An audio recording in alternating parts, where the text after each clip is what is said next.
Vou trazer o Davi Negreiros. Davi, seja bem-vindo. Daniel, desculpa, eu confundi com o sobrenome do teu pai. Conta pra gente como é que está essa situação aí do Lofer, que o seu pai está passando, o ex-reitor, e mais outros 5 integrantes ali da UFRJ. O Nassif, acho que o Nassif está falando com outra pessoa. Seja bem-vindo, Daniel, querido. Inclusive, um ex-reitor morto aí, uma perseguição implacável, denunciei na época lá de uma procuradora do Rio de Janeiro.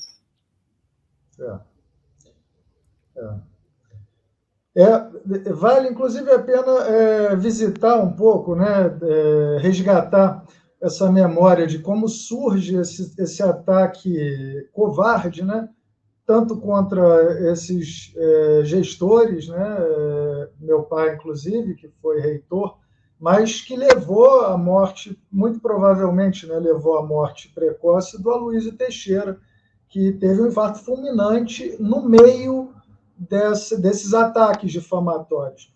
E a origem disso, inclusive, é interessante porque o Aloysio morreu sem confirmar as nossas suspeitas de quem tinha conseguido produzir essa caça às bruxas tão forte, né?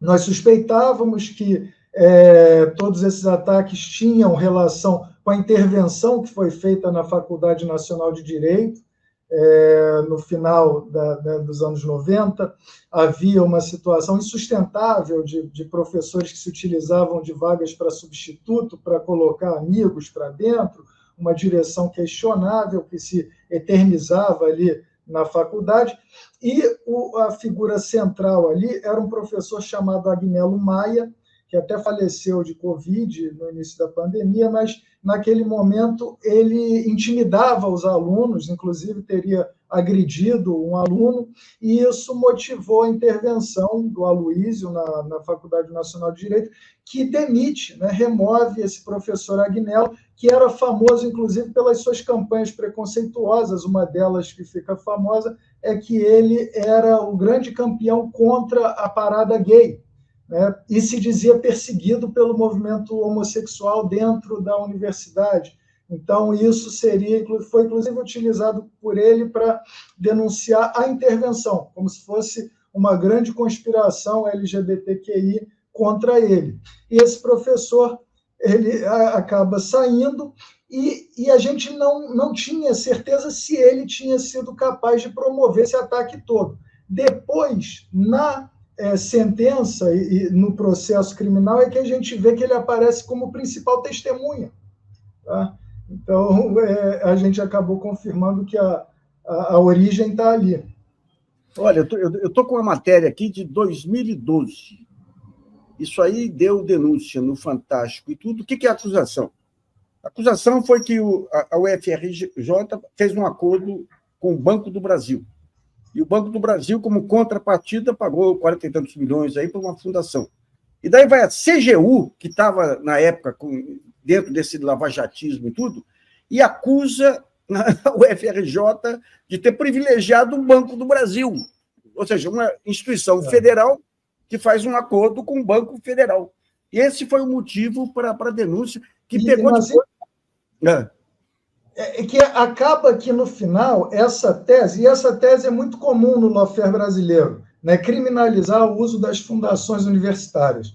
A relação do Banco do Brasil com a UFRJ acaba saindo. O que eles acabam criminalizando, e aí é mais absurdo até, porque é a mesma tese que pega o Cancelier, né, de que estão usando fundações para desviar recursos. Isso é o que a Érica Marena, né, a delegada, alega na conversa com o Deltan.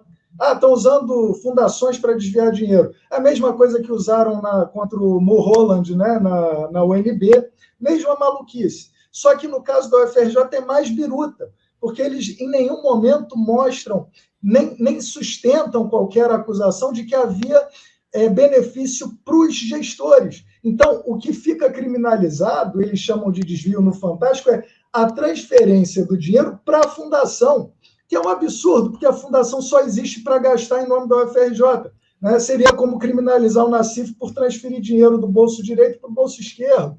ou da conta corrente Aliás, para poupança. É uma... Daniel, aliás, o Nassif também sofre perseguição judicial. Sim, Né? a gente Ele conhece bem. tá nessa lista também, pode até entrar no manifesto ali. Deixa eu só me despedir e liberar a Escila Menezes. Escila, obrigado, viu, pelo carinho, pela vinda aqui. Você vai voltar várias vezes e a gente vai fazer um barulho importante aí junto com a BJD. Parabéns pelo teu trabalho, pelo seu trabalho também no campo da cultura. Não deu para a gente falar hoje, mas na próxima a gente fala. Beijo para você. Bom, um beijo, um abraço, obrigada. Eu vou só fazer um comentáriozinho aqui, que estou coçando a língua. Eu acho o seguinte, o que a gente percebe no que falou Daniel, no que falou Nassif e você, Conde, é que essa cultura do lavajatismo, ela vai dar uma atualizada numa tradição, que essa tradição é profundamente dissociada da população, do povo, e sem compromisso com o processo democrático que existe no sistema de justiça e, infelizmente, em especial dentro do judiciário. Tá? Então, a gente tem que, antes de mais nada, trazer a reflexão sobre esses valores fundamentais, né, relacionado ao que realmente é a justiça, ao que realmente é valor republicano, né, o que é o cuidar da coisa pública. E eu vejo também, além dessa metodologia que a gente falou aqui, né, que é uma metodologia arrogante, snob e autoritária, né, e desrespeitosa com a própria legislação do direito e a própria segurança do direito, né, a gente vê uma outra coisa, a vontade justamente de carimbar como condenado, como dentro de um imaginário popular, como desonesto, não só pessoas, mas projetos e instituições. É muito interessante que você, pela fala do Daniel, você está vendo que são instituições da educação, são instituições públicas condenadas, sempre como se fossem desonestas. Olha, o que seria da população vulnerável no Brasil se não fossem essas mínimas ações das instituições públicas como universidades? O que, por exemplo, um hospital público universitário faz de grandioso para a população? E sem contar outras tantas questões. Então, a gente tem que fazer esse enfrentamento e trazer a população e disputar, do mesmo jeito que a população compreendeu a grandeza e a importância do SUS, porque o SUS salva a minha vida, mesmo que eu nunca use o SUS, nós precisamos disputar essa cultura de defesa da democracia e de direitos humanos, senão todos nós estaremos em risco. Um grande beijo, abraço, Nassif, Daniel, você, Conde, e um abraço especial, Eugênia, que é uma pessoa que eu admiro muitíssimo, mulher de grande coragem, querida, maravilhosa. Um grande abraço para todo mundo. Obrigado, Escila. Tchau. A gente vai seguir aqui, vamos seguir com o Daniel. Daqui a pouco está chegando a Maíra Goulart também. Deixa eu só trazer... O pessoal está pedindo para eu ler superchat aqui. Só um instantinho. Eu vou ler aqui, calma. O pessoal está falando, você não lê superchat? Vamos ler, sim. Olha só, Robson Bob Sobreira, Carneficina e Fake. Hoje a diferença são as redes sociais, quando a gente está falando da questão de Gaza. Hussein Brasil, a Lava Jato é o maior crime especializado em corrupção, ativa e passiva, extorsão mediante tortura, chantagem, lavagem de dinheiro, peculato e falsificações. E o Fernando Baita dizendo aqui, Nassif não lê superchat, boa tarde, Hussein Conde. O Nassif não lê superchat, mas eu leio. Ô, Nassif, deixa eu só perguntar, apresentar, aliás, que assim, a gente tumultuou um pouco aqui, mas eu vou apresentar, para quem não conhece, o Daniel Negreiros Conceição, professor de macroeconomia e economia do setor público do Instituto de Pesquisa e Planejamento Urbano e Regional da Universidade Federal do Rio de Janeiro, foi presidente do Instituto de Finanças Funcionais para o Desenvolvimento, é filho do ex-reitor Carlos Levi e organizou o manifesto em defesa dos 5 servidores da UFRJ vítimas de lawfare. Eu queria que você falasse um pouquinho do manifesto para a gente. Como é que você organizou?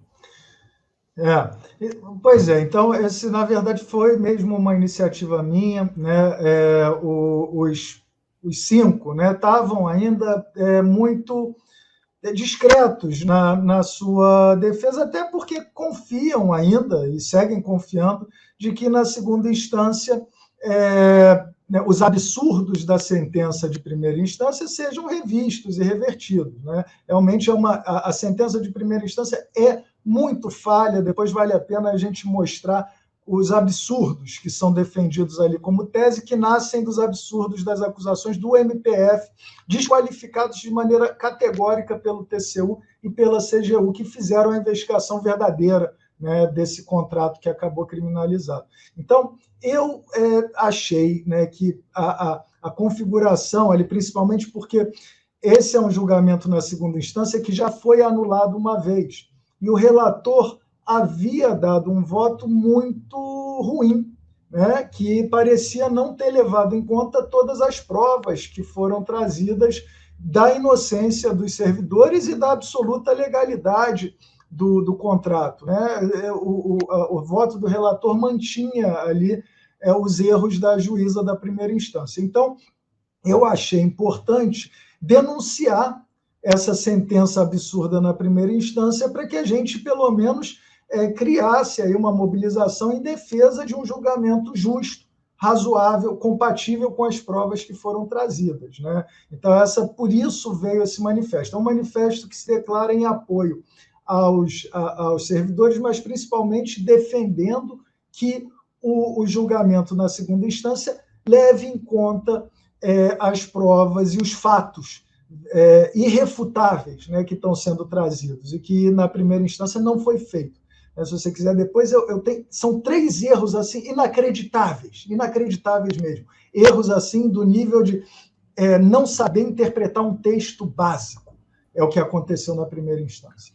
Nassif, fazer o fechamento aqui com o Daniel. Olha, nesse mesmo período aí houve uma denúncia contra o Colégio Pedro II. E a denúncia era baseada numa reportagem, num comentário, num post do Reinaldo Azevedo, que dizia que o PSOL tinha tomado conta do Pedro II, que estavam discutindo política nas salas de aula.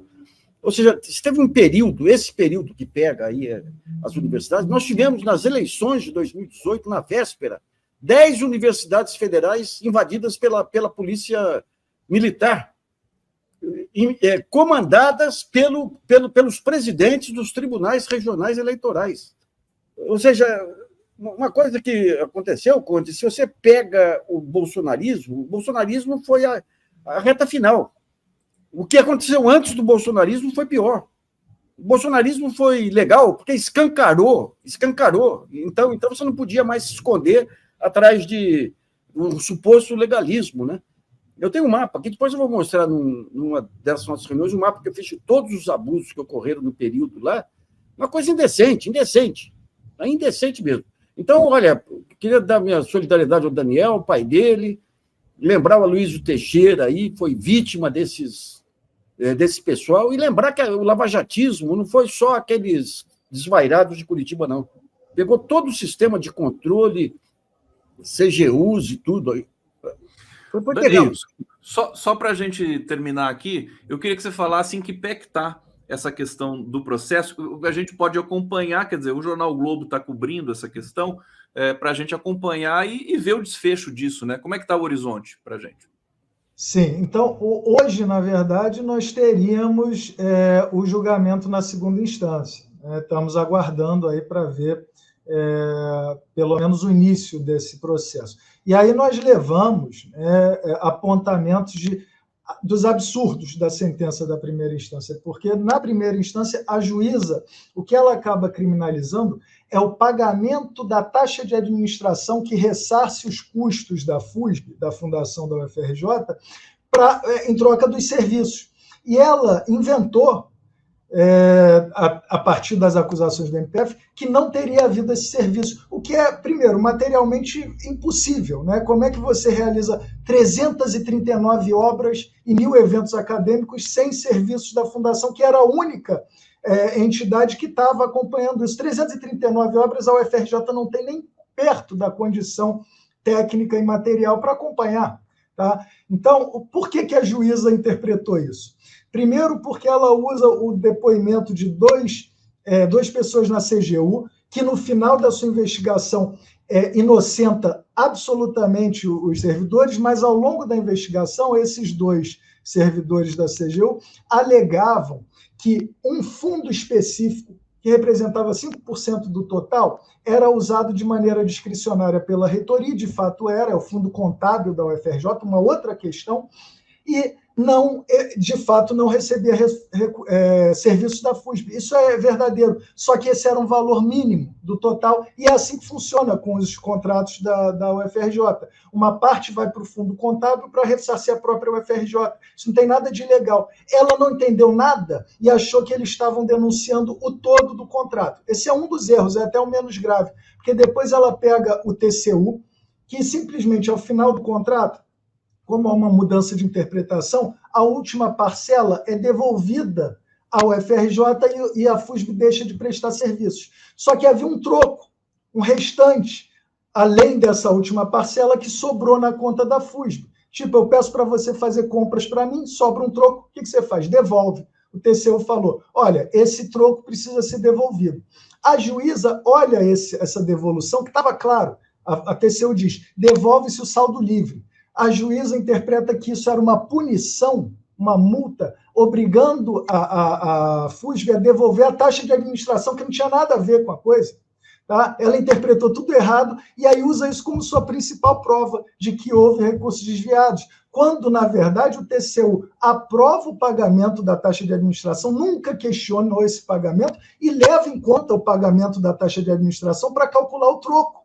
O troco foi devolvido antes até do TCU mandar devolver. Então, assim, é um nível de insanidade que só é superado pelo último erro. Porque, na verdade, meu pai não era o reitor na época do contrato. Ele era pró-reitor, trabalhava com o Aloísio.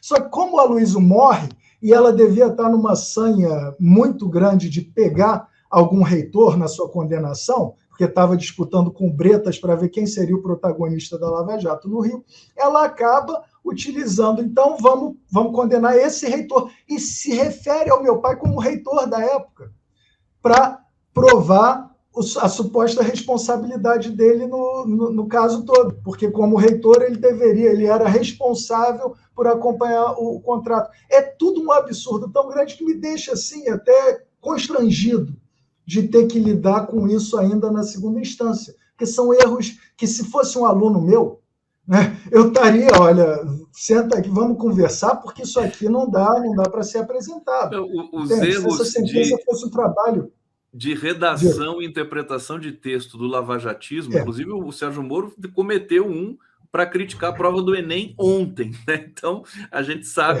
que essa questão realmente é muito difícil. Daniel, querido, brigadíssimo aqui pela sua presença, por trazer essa questão aqui para a gente. Vamos acompanhar, vamos continuar acompanhando. Peço para você também nos avisar, a hora que, se tiver alguma novidade nesse caso, para a gente destacar aqui e trazer a luz para a comunidade. Parabéns pelo trabalho. A gente vai receber agora aqui a Maíra Goulart, que também está a par dessa questão que está acontecendo com o seu pai, né, o reitor, o ex-reitor. Ele era pró-reitor de coordenação, como é que era? Sim, de planejamento. De planejamento. Era pró-reitor no Aloísio, depois foi eleito reitor na sequência do Aloísio, né? Foi o sucessor do Aloísio. Mas não era o reitor na época do contrato. E depois a gente vai chamar o Daniel aqui para falar de economia, né, Nassif? Isso aí. Professor de economia, macroeconomia. Eu vou pedir também, me despedir aqui. Maíra, prazer te conhecer. E estou precisando sair, que eu estou com outro compromisso aqui. Conde, abração aí. Obrigado, Daniel. A gente segue aqui com a Maíra. Deixa eu colocar aqui a vinheta para fazer a transição. Vamos lá. Obrigado, Daniel. Obrigado, Nassif. Vamos